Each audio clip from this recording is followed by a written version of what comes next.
Have you lost your job? Have you lost a loved one? Are you exhausted caring for your parents, for your kids? Well, you can find immediate relief when you read Sheila Mack's new #1 bestseller, Bootstraps and Bra Straps. It contains the Boots formula to move from rock bottom back into action in any situation, especially right now. If life has knocked you down, pick yourself up with Bootstraps and Bra Straps. Get your copy at www.SheilaMack.com today. Are you ready for a reboot? Welcome to the Sheila Mack Show, reality at its finest. History reminds us those hit hardest often become the change makers. This year, we've all hit crazy economic, social, and emotional rock bottoms. We all get knocked down. Something hits globally, locally, personally. It affects our health, finances, our relationships. We have to recreate a business or career. Each show, Sheila and her special guest will be sharing their reboot stories, guiding you with real solutions to upgrade and up-level emotionally, mentally, physically, spiritually, and financially. Here on NBC's KCAA Radio, Mondays at 1 and Wednesdays at 7 p.m. Pacific Time. If you're ready to pull yourself up by the bootstraps and bra straps, enjoy a listen. Here's Sheila.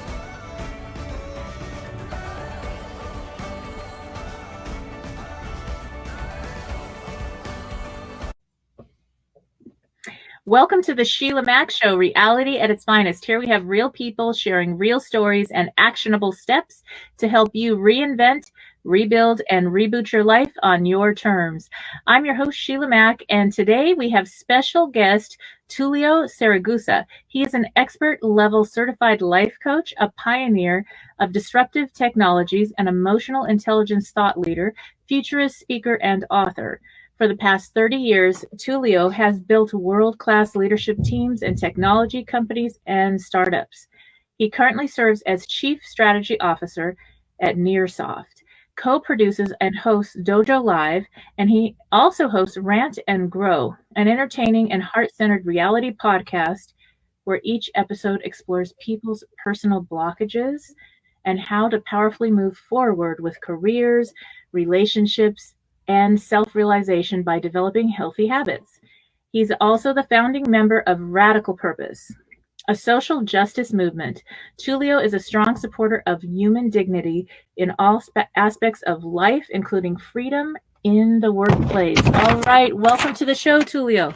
Thanks, Sheila. Great to be here. Thanks for having me on with you. I'm looking forward to it. All right, so this show is based on my new best-selling book, Bootstraps and Bra Straps, the formula to go from rock bottom back into action in any situation. And this year, we have had almost every imaginable situation hit us. So I would love for you to start sharing with the audience a tough situation that you had in your business or personal life and how you overcame that situation and got back on track. Yeah, sure. Great titles, by the way. Glad to be here. I think for me, I'd have to go back to the last time we all faced some critical challenges, which was 2008, 2009. That was a very transformative time for me. I was building a company out of the UK and was doing quite well, progressing along. Universal McCann, which is one of the largest agencies in the world, called it the next thing now, and proved the model, was basically building what a next gen mobile social networking before we had smartphones and applications, and a lot of progress, a lot of success. Ready to raise Series A to make this thing explosive, and the markets collapsed. In the UK first, in Europe first. And I thought, how long can this last? 6 months? I'll put some more of my money into this thing, right? I had a chip on my shoulder, was my first time entrepreneurial venture. I'm going to make this thing, this huge unicorn. It's going to be awesome. And so I put in more money into it. And then the markets just didn't turn around so fast, and thought, well, maybe we should move the headquarters to New York and raise money there, because the markets still seem favorable in the US. And the markets collapsed in the US just as I moved the headquarters there. So fast forward a couple of years, I found myself out of a few $1,000,000 and bankrupt. And it was very difficult to accept that kind of what I called at the time defeat. And I had created this persona around the successful executive who walked around with a black American Express card and had the Victoria's Secret girlfriend, and this checklist, I call it, of all these things that I brought into that are supposed to make you happy and fulfilled. The house and the flat in London and in New York, and the cars and the motorcycles, and you name it. I was living it. And then I lost it all. Like, it felt like it was overnight, but it happened over a period of time. And I looked at myself and said, I don't have the checklist anymore. So what is my source of satisfaction and fulfillment? It's gone. The whole checklist is gone. So I had to dig in deep and find that sense of fulfillment inside. And so while it was defeat and devastating to my ego, it was the greatest gift I've ever received in my life. Wow. Because it awoke in me the understanding, through also a lot of coaching and mentorship and pursuing a spiritual path, to try to understand what the heck is going on. Why did this happen to me? How did I get here? What am I supposed to learn from this? That really woke in me this understanding that everything in life is there's no permanence. And the more we learn to adapt, the better we're going to be. The more we look at failure as learning opportunities, the quicker we're going to bounce back. So while I was living through this, the bounce back didn't happen overnight. It took some time. It took several years. And the reason it took several years is because I was in the denial stage of what was happening a lot longer than I needed it to. But that's how big my ego was, that I couldn't allow myself to just accept what had happened and learn the lesson from it, look at the opportunities that I could grow from that, and move forward. It took several years to grind myself into seeing those lessons and seeing those opportunities. And I essentially reinvented myself. While this was happening, I worked on 2 books. I published them, and it was my way of trying to just get some consulting work and keep myself afloat. But in the process of doing that, I learned a great deal about myself. And I learned a great deal about what it takes to really dig deep and find the true source of your fulfillment, which is inside. And so eventually, as I look back now, 12 years later, as I look back now, I see it as just a great learning opportunity that happened to millions of people at the same time. So I felt like I was part of a master class with millions of other people, where we all just got like thrown off the boat, and we had to learn to save ourselves without any kind of help from anyone, except for a little bit of faith and some really hard work, and not giving up swimming till you get to shore. And so in essence, what's happening right now in 2020, to a lot of people, it's similar, right? People have lost loved ones, people have lost their business, people have lost their livelihood. And it's easy to say, well, I had nothing to do with this. I'm a victim of circumstances from this virus, this pandemic. And what I've learned is there are no victims, there are no circumstances. There are just opportunities to say, okay, this is happening. It's happening to me. What do I need to learn from it? Because some people have not been affected by this a whole lot, right? They have not financially been affected. They have not physically been affected. They certainly have been affected in terms of emotion, etc., but not as much as others, right? So why is that? Some people get affected by these things, some people don't.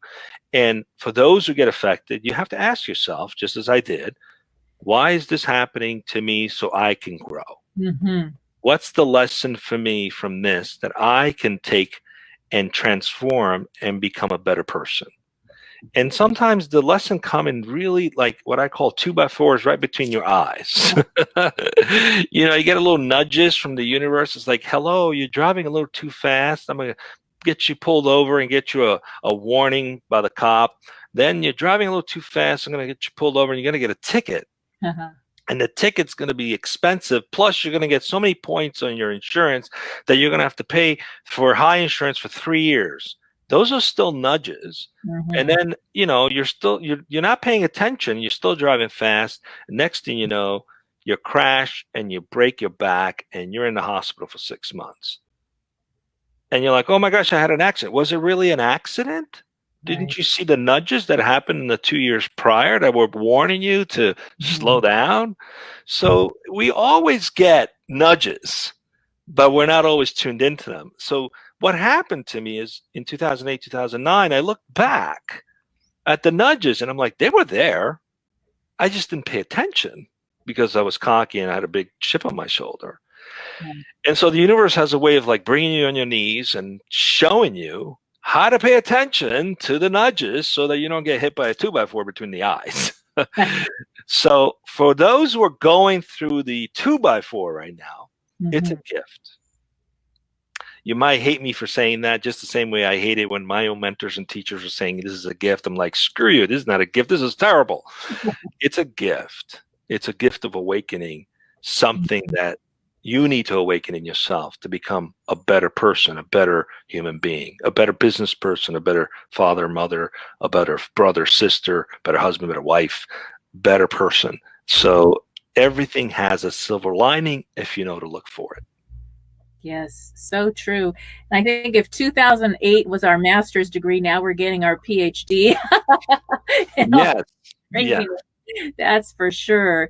And one of the things that I found was that, as we're now sent to our room on the universal pause, it is definitely, and now we're going back on lockdowns, depending on what state you're in. Nevada's talking about it. California is kind of on the verge. So we'll see what happens. And so with that, it is, who are you being in all you're doing? And who you see people show up in very interesting ways when they're scared or when they lose all those great things they had. Like you said, you had this ego thing going on and you lost all these other things, but you get to find out who you really are. Exactly.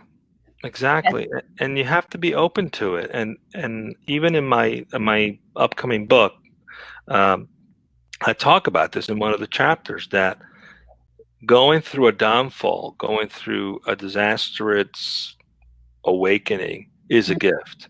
It's a gift because it means you can handle it. Right. It means you have what it takes to get past it. So some people robotically go through life just, going through the motion. Some of those people are very successful, but they're not multidimensional. Mm-hmm. So they might be very successful in business, but don't have very good relationships with their families, or don't have a loving, sustaining relationship at home. There's something off, yes. Right? So they're one-dimensional, right? So much focus is put on success, being an entrepreneur, make the big bucks, but it's one-dimensional, right? Mm-hmm. What is really the true definition of success is being multidimensional. Is being successful in your career, having a successful family life, having successful relationship with friends, growing and expanding as an individual, and at the end of the day, being in a place where you don't have a choice. You do what you have to do because you are called to do it, yes. Right? And your life is full, every second of it.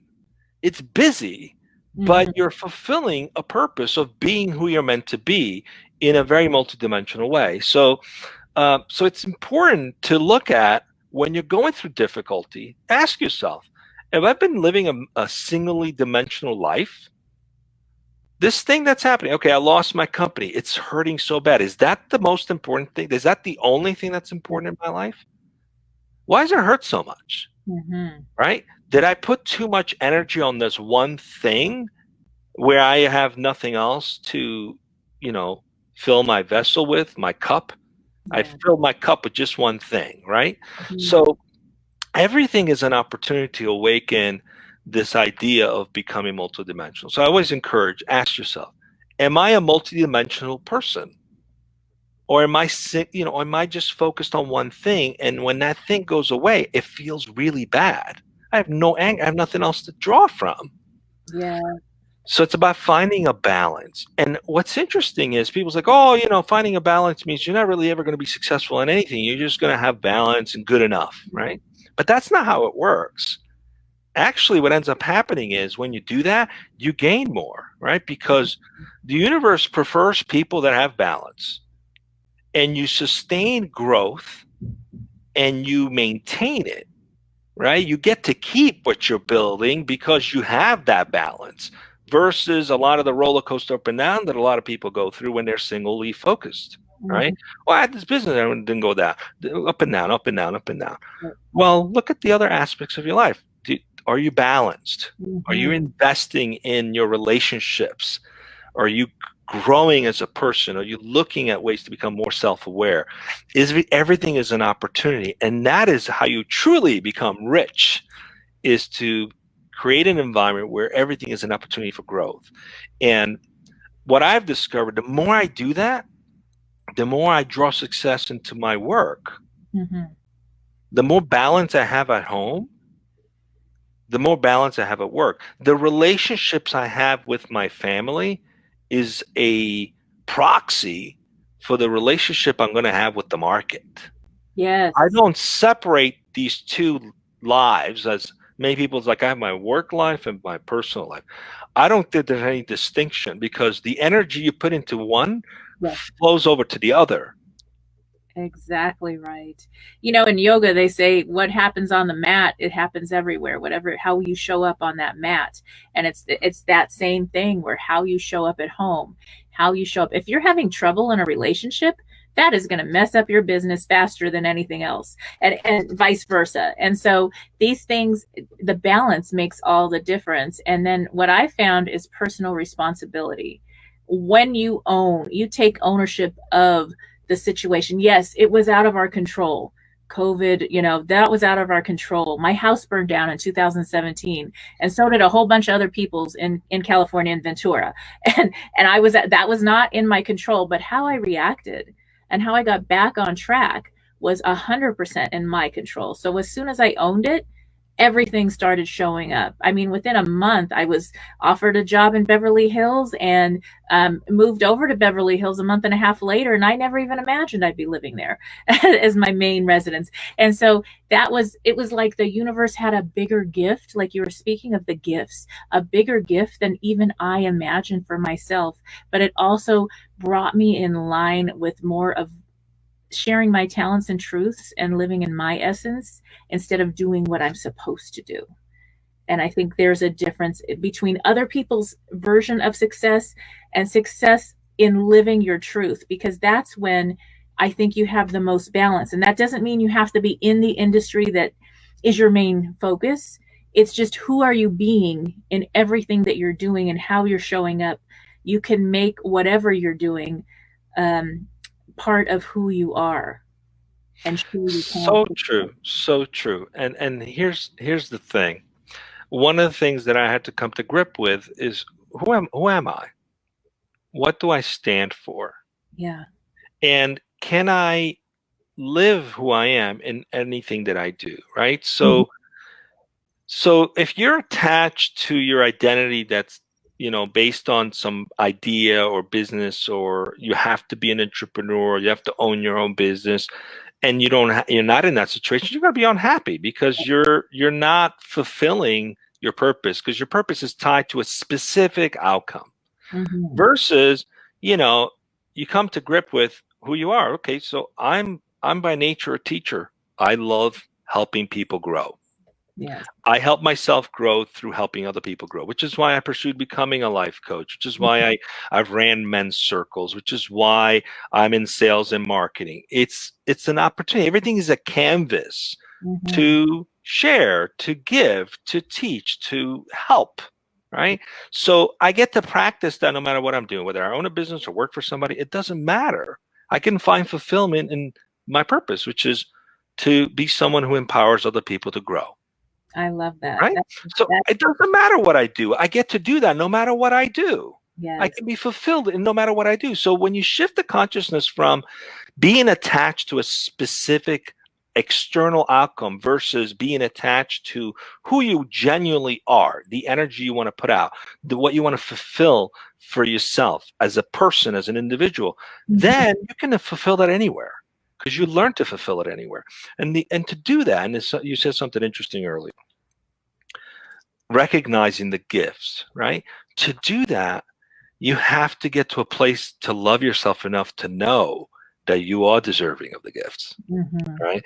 One thing that I discovered when this whole thing happened is I had this mindset of reward and punishment, which unfortunately a lot of us do, coming from a very sort of religious, dogmatic background of the world, right? For thousands of years, right or wrong, hell or heaven, right? However you've been raised, it's ingrained in our mindset that, I'm being punished because I did something wrong, right?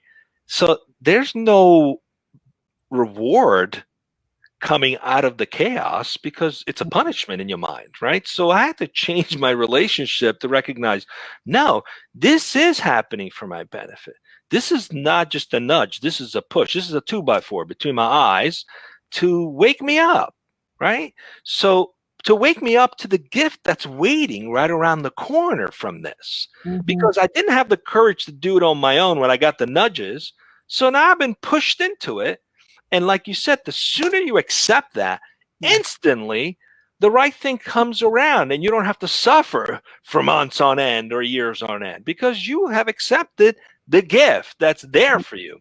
So one thing I encourage people, if you're struggling right now because of loss, really check in with how much of a self-esteem or self-worth you have about yourself, right? Do you believe you are deserving of greatness? Do you believe you're deserving of gifts? Because if you do, they're going to come instantly. But if they're not coming, chances are you don't.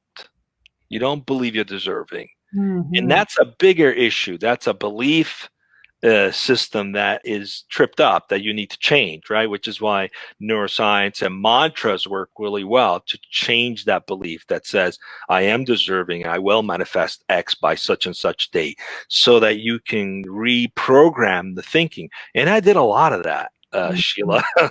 I did 10 years of that reprogramming. And to get to a place where, no matter what's going on, I can quickly get to the reward, no matter how painful it is, because the reality is life is not always peaches and cream. Yeah, exactly. Right. And how you react to circumstances when things get difficult is what separates the children from the adults. Right. So the more consciously aware you become of your value, how important you are, how you are deserving, how you are here to receive the gifts, the sooner you get them when things get difficult. And sometimes someone could say, well, how is it a gift if I get a sickness and I don't feel well? Well, maybe there's an opportunity to learn from that, to be a source of encouragement for others. Look at people who have lost limbs, who have gone on national talks and speeches worldwide, become inspirational speakers for millions of people. They've taken their tragedy and turned it into an opportunity to be a source of empowerment. There is no such thing as the end of the line until you're still breathing, right? When you're not breathing anymore, that's the end of the line. But if you're breathing, there's always some opportunity to look for the silver lining, even when it's really difficult. And one thing I loved is one of my mentors says, don't say, why is this happening to me?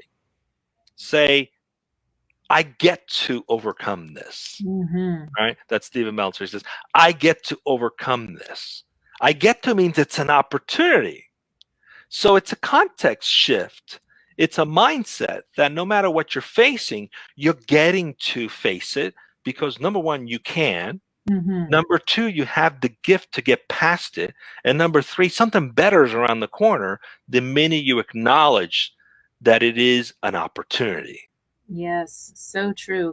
I mean, think about, everybody knows somebody that you meet, and then 20 years later you see them again. You haven't seen them in 10, 20 years, and there they are, stuck in their bad situation that happened 20 years ago. I got divorced, I lost somebody, da da da, and they live there because they didn't retrain their brain to move forward past that situation. And they're getting something out of it.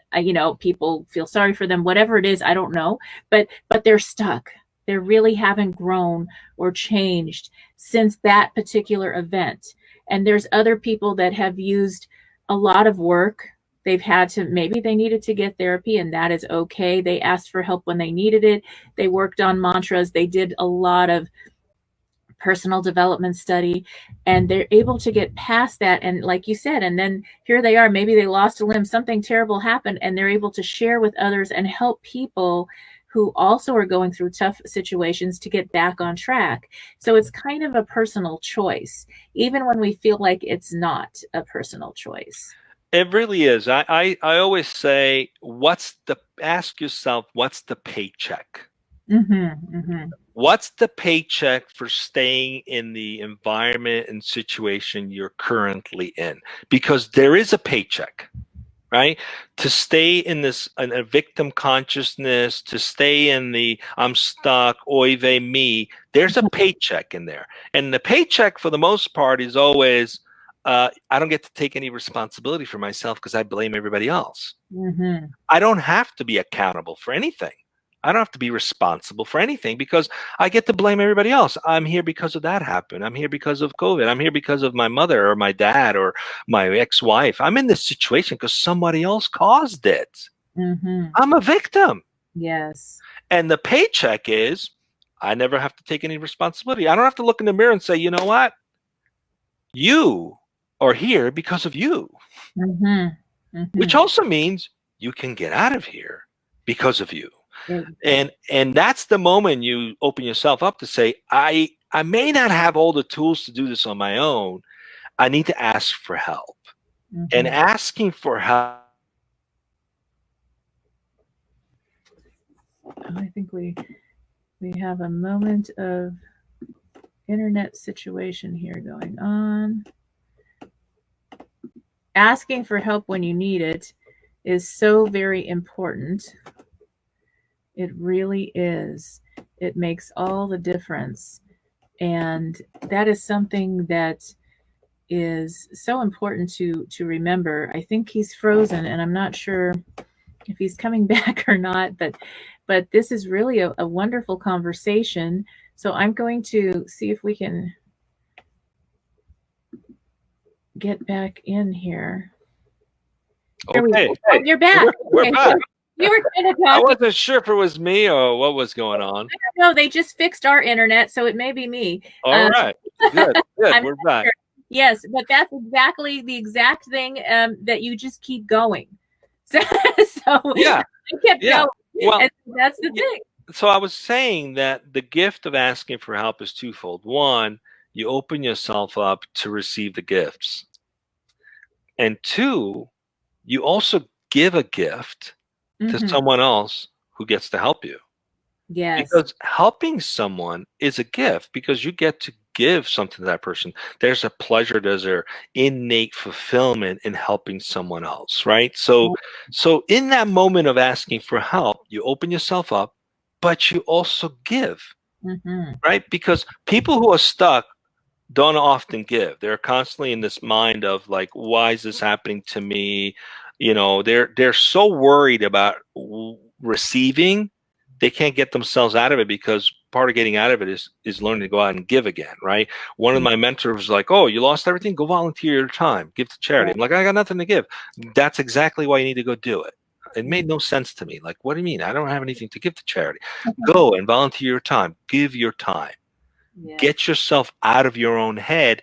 Get yourself into service because you're putting out the energy that you're willing to serve. Then the universe looks at that and says, oh, willing to serve. Let me give you more to give to people to serve. Yes. And then you draw in what you want to give out, right? So when you ask for help, you open yourself up to receive and you give. And that creates the cyclical energy that tracks everything. It's just so powerful to ask for help. People just get stuck up with the ego. Oh, I'm too proud. No. That is nonsense. Mm-hmm. Asking for help is a gift to the person you're asking, and also it benefits you, who is the asker. Yes, so true. And one of the challenges I give to people who are looking for a job right now is, if you cannot find a job and you know you're very talented in a particular field, go volunteer using that talent. And those people either will hire you or refer you to somebody, because they'll see you showing up, and then you're not in depression. You're out of your head and in your heart helping other people. It's impossible to be depressed and helping others at the same time. And you will most likely find whatever job you're looking for that way. So that really helps. And then the other thing I always share on my shows, when we talk about asking for help this year, most people don't know about this. I think about 60% of the people I survey don't know. Have you heard of 211, Julio? No. See? I don't. This is really important. It's not like 411 for something else? Yes, it's like the new 411, the information for resources. This is available in every state in the United States, as well as every province in Canada, and it is 211. So if you Google 211 and California, Nevada, wherever you're at, you will get all the resources you need. If you need to get food on the table, if you need to get out of an abusive situation, if you need help finding a new job, health insurance, all kinds of things that you may need right now that you have never needed in your life because of COVID, whatever, you're going to take action to start getting those resources, get some good books, do some self-help, get out there and volunteer. And before you know it, you're going to be back on track better than before, and hopefully on purpose and on your terms this time. So that really helps. Even if you just want to keep that 211 in mind, you can help a friend, give them kindness. Today is Kindness Day. Help them, but then to give them resources that you may not be able to offer. Just that information that they don't have could really save a life. That is great. Just learn something new. See, there we go. I love it. Yeah. You know, like you said, it's so important to give of yourself, to go out and give of yourself, because that is how you sort of jumpstart yourself out of being stuck. You just stop thinking about yourself so much and you focus on someone else, and in doing that you draw in the right kind of energy. So I highly encourage to do that. The other thing that worked for me is, there's sometimes certain situations you have to face, right? There are moments that you have to allow yourself to feel through whatever pain you're experiencing. Don't rush out of those moments. You cannot rush, because otherwise they turn into trauma that stays with you and wounds that haunt you later. So one thing that I learned is, give yourself a timeline for how long you're going to let yourself wallow in it. Right? So I would say I give myself 24 hours to be depressed and 48 hours to wallow in a situation. And then when that is up, I whether I'm ready or not, I got to get past it, because I have a life to lead, right? But I'm going to use that time and introspect and listen to my inner self and see what I learn and what I gain from that, and what healing I need to do in that time frame. And of course, if you've lost someone, you don't get to predict when that happens, right? You don't get to pick, these are the 48 hours I'm going to do this, because it just comes in waves, right? You lost a loved one. You know, the mourning process could take years, and it comes in waves when you least expect it. But it's important, at least for me, that what's worked for me is to remember to give yourself a deadline for how long you're going to allow yourself to stay depressed or to wallow. And for me, it's like, I'll allow myself to stay depressed for 24 hours and then cut it off, or wallow in a situation for 48 hours and then cut it off, because that is the maximum that I can afford to give to it. Otherwise, it takes over your life. So don't run away from it and go hide and drug yourself out of it, sex yourself out of it, gamble yourself out of it, because that doesn't work. That's just temporary fixes. You know, the problem with those things is they don't last. If they lasted, great, you do it every day, right? But they don't. So unfortunately, to me, it's not a sustainable solution. So A sustainable solution is facing the problem, not being afraid of feeling the pain, but giving yourself a timeline for how long you're going to feel that, because you got a family to take care of, you got people that are counting on you. You got to keep moving forward. Very true. So I have 6 children. I adopted 3, and 3 are mine, but they're all mine. They're all grown. And last Christmas time, I lost my youngest son.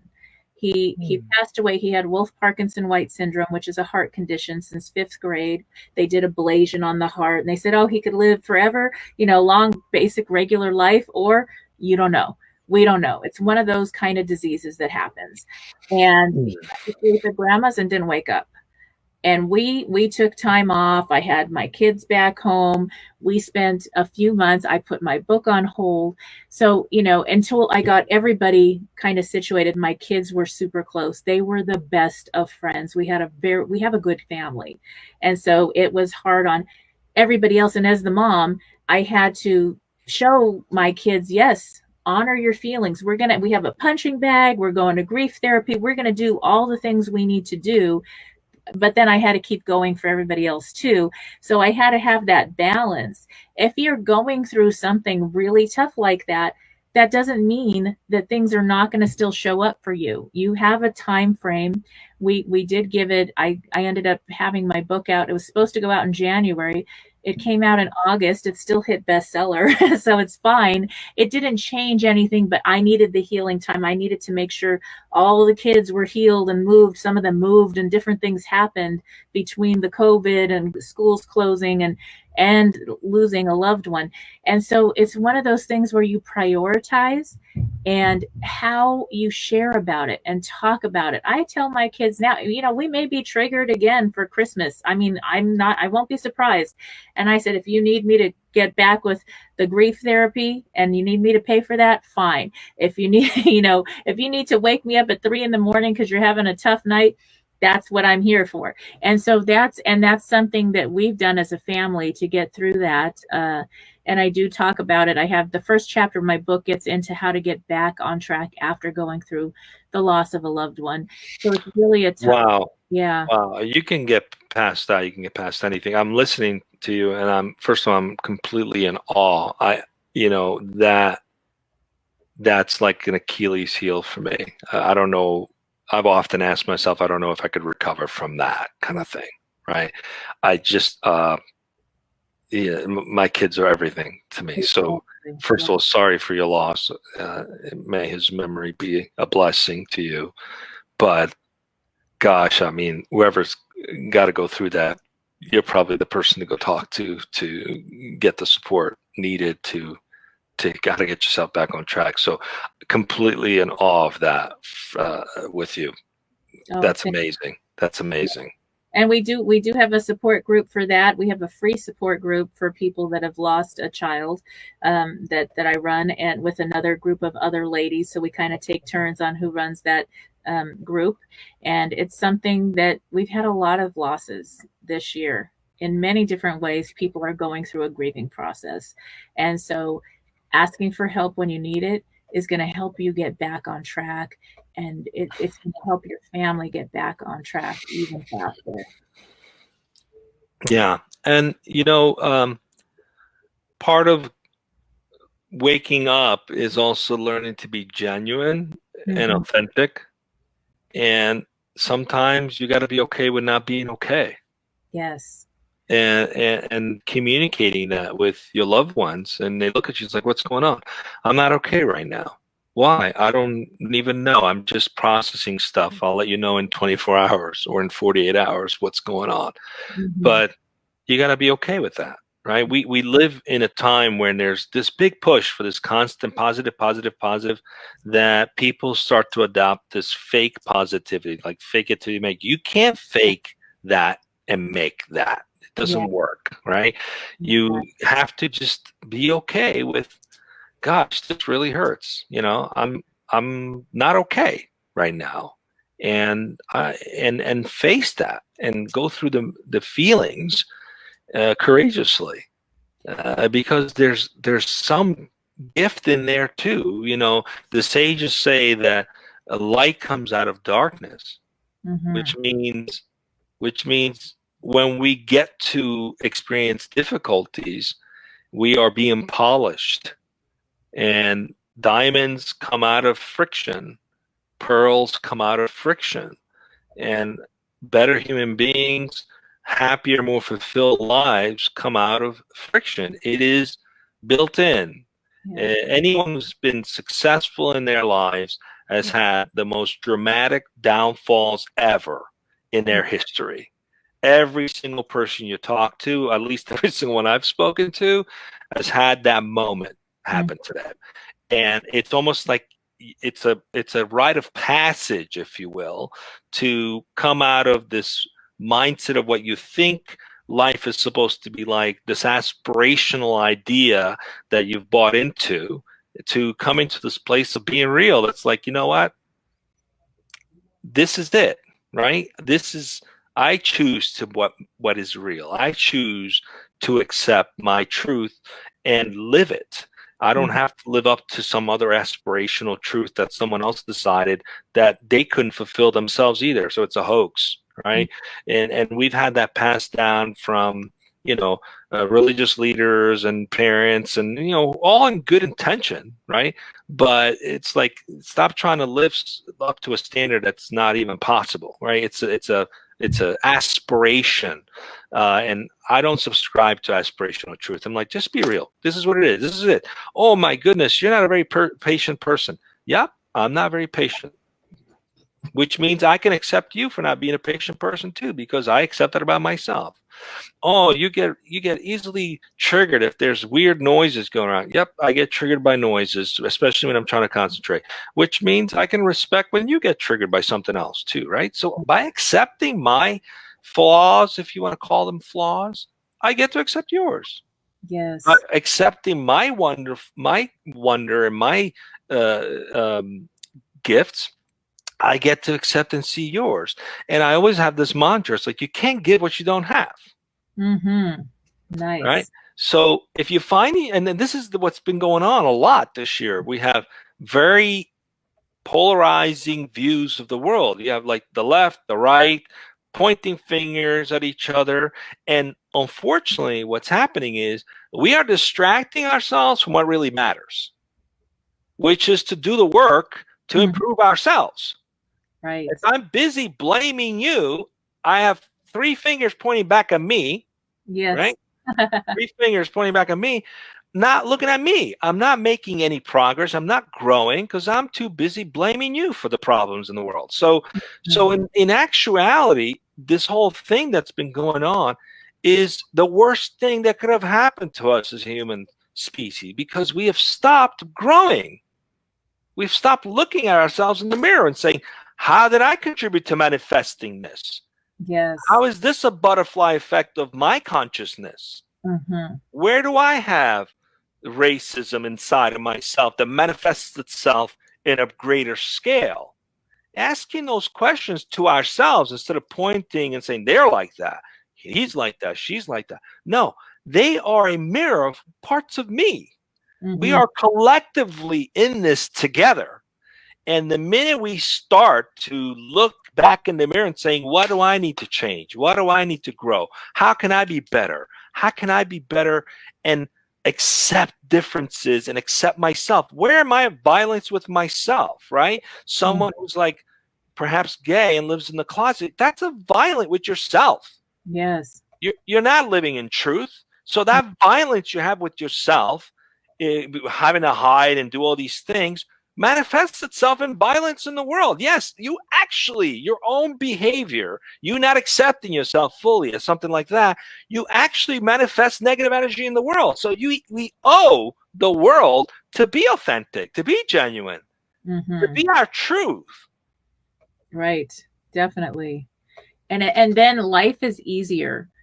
No matter what's happening, when we're in our truth and our essence, life is easier because we're aligning with those people that align with our values and our purpose and our mission in life. And it's just easier. We attract those people into our life and they're attracted to us. And the other ones go away, because we're not at the same frequency. We're not lining up. And so they're not attracted to us anymore. And that's really just easier. Yep. Yeah. Exactly. So I'd Like love, attracts like. yeah, exactly. And so I'd love for you, we're coming to the end of our time here. So I'd love for you to share how people can reach you, listen to your podcast, get your books, maybe work with you. Very simply, just go on tuliosaragusa.com. And from there, you have all the links to everything. My Rent and Grow podcast, the Dojo Live show, which is a live video blog that we do with technology founders. My speaking, everything is right there. I have a blog that comes out every week on the site, and the blog gets syndicated by Business Brief magazine, and also now I'm a contributor to Positively Positive magazine, which reaches 4 million people a week. So everything is from tuliosaragusa.com. All the links are there. Everything you need to know is all there. Wonderful. All right. Well, thank you again for tuning in, and thank you for being a guest, Tulio. And we will be back after these messages. If you are just tuning in, this is NBC's Sheila Mack Show here on KCAA Radio, the station that leaves no listener behind. I'm your host, Sheila Mack, and I have some news for you. Yes, you. I'm celebrating my 3rd year now on the station and will be expanding the show to a global network as well. You may now find the Sheila Mack Show on all major podcasting channels, and if you have not subscribed to my YouTube channel, all the episodes are now available for viewing there as well. And I'm asking you for a quick favor. If you like the show, please help support the spread of this reboot channel on YouTube as well. My goal is to help as many people as possible through our interesting times to rebuild, reinvent, and reboot your business and personal life. I also wanted to share a little bit more about how I got here, what I do now, and how designing a business career and life on your terms is more than possible at any age or stage in life. I am an enterprisingly forward-thinking consultant, show host, and best-selling author. But how did I get here? Well, I began my career as an entrepreneur and property investment strategist back when I was 23 years young, when I boldly quit my government job with NASA JPL to open my first of 5 large gift stores while also starting to invest in property. I got to work with some of the world's most loved companies, such as negotiations on leases with Warner Brothers and winning trips to London as the top-selling Crabtree and Evelyn provider in the U.S. for multiple years. My stores were built on heart as I gave back to the community I came from. So now, some of you know this and some of you don't know this, but as a young girl with parents who were not well enough to care for me, I was homeless at age 10, then in foster care, where it was really hard to get a job while in the system. I finally emancipated at the age of 15 to start college early. While running my stores, I worked with a government program. Back then, it was called Job Training Partnership Act, making my stores an open source training site where close to 200 at-risk youth started their careers. Yes, I began my career helping business leaders and working professionals to design a life they love where they can have success in their careers and get to the business of life. See, a funny thing happened along the way. When I first opened my gift store, it was kind of crazy because I was this young upstart. That's what a lot of the store owners called me. My first store was in Montrose, California, in this sweet little hometown shopping park with other stores and restaurants nearby. And so I was the young upstart that didn't know what she was doing. At least that's what everybody said. And I didn't really care what they said. At that age, their opinion was like, I don't really care. So that was probably a really good thing because I stayed focused on what I needed to do. And I had negotiated to lease out a 5,000 square foot gift store that needed a lot of work, and I got free rent and for about 6 months, and I had to start making the rent, which was $5,000 a month, which was a lot of money back then, $1 a square foot. And so I had to learn and relearn. I finally did hire quite soon in the game. I did hire a marketing expert, branding expert, I guess back then. And that lady really helped me to figure things out when I first started. And when you first start a business, especially when you're young, it was like I had no idea what to do, but I needed to learn because my rent was going to start coming due every month. And over that time, I started having more success. I did crazy things like stayed open until almost midnight every night, along with the restaurants who were very close to my store, while everybody else closed shop at about 5 or 6 p.m. So I was making more money from the start, and I just really, my store was to help my kids, and the products I sold was whatever the community wanted. I sold lots of things to people in the entertainment industry. I worked with cruise ships. I worked with many different people in the community. And later on, the store owners actually came to me and asked me if I would consult them and help them.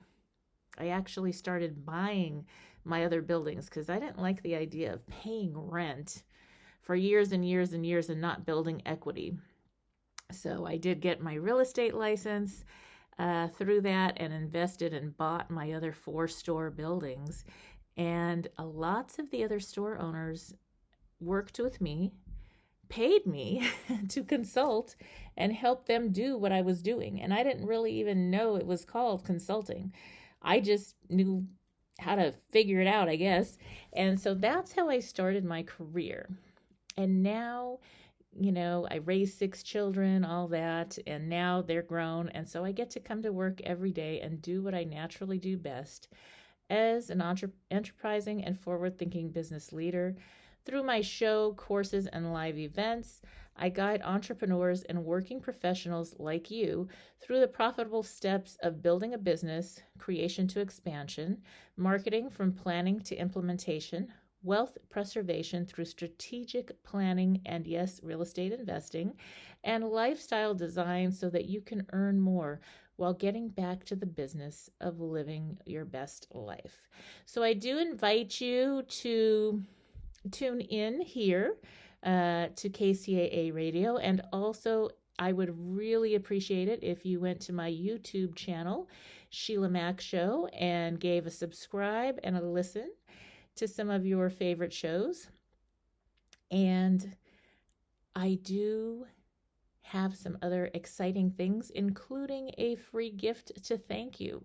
So if you go to www.sheilamac.com, that's SHEILAMAC, SheilaMac.com, there you can get a free gift to get started on your reboot this year. And now, back to the show. You are tuning in to the Sheila Mac Show, where we answer real questions with real solutions to help you reboot your business and personal life. Now, I have reminded you about my new best-selling book, Bootstraps and Bra Straps, the formula to go from rock bottom back into action in any situation. And the core of that book is lifestyle design. So it's going through chapters of different things that happen in everybody's life to one extent or another. We talk about starting over, rebooting, back on track after losing a loved one, a divorce, our kids grow up, we are parenting our parents, and more, relationships, ups and downs, renegotiating relationships, business, career. And every time you have a life shift, you have the opportunity to redesign your life. And so the main focus is every chapter will help you reboot through where you are. You go to the chapter that speaks to you during this time in your life, and then you go to the main focus of the book, which is lifestyle design and getting back on track. But this time, the difference is you get to live life on your terms. All right, so to learn more, go to SheilaMac.com. My name is spelt SHEILAMAC.com. And there I also have a free gift for you.